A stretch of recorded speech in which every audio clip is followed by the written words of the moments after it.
I mean, I think it's a kind of imperative on Canada to bring them back, partly because we're talking, 13 to 15. We've confirmed 13 to 15 prisoners. Seven of them are under the age of 5, living in a tent city in the desert under the heat and with winter 2 months away. So I think it's important that Canada bring them back to face some kind of justice.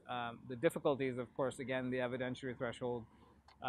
What kind of evidence do we have that they provided material support to ISIS as an organization, and those kinds of questions. And so I think, being in prison with the SDF, having been interrogated probably by different countries, including the Kurds, there's probably enough evidence there to charge. But we'll have to see. I think the biggest fear for Canadians is that we'll have yet another bunch of individuals back in the country who we can't charge, who are wandering the streets, who we don't have the resources to watch 24/7. And at the same time, we don't have the kind of mental health or social services or DRAD or rehabilitation programs in place in the country to actually handle this kind of problem in a real mature way.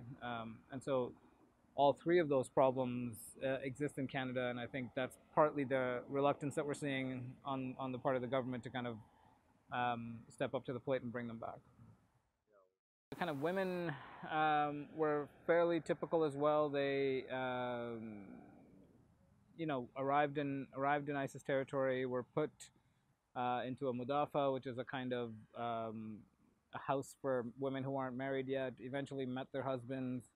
And then there's a kind of a revolutionary domesticity that I like to call it, which is basically that living a domestic life, reproducing for the caliphate is part of that moral cause and part of what they think is important.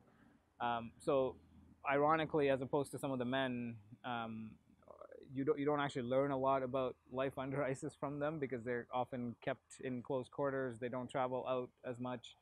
They don't meet as many fighters, and so often what they'll tell you is we've lived a very domestic life. We were just raising our kids, It was like anywhere else. We just went about our day and raised our kids. I think once the war heated up in Mosul and Raqqa, they also got to the point where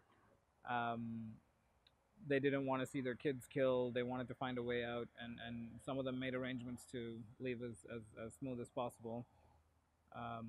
But all that entire trajectory is not particularly unique either.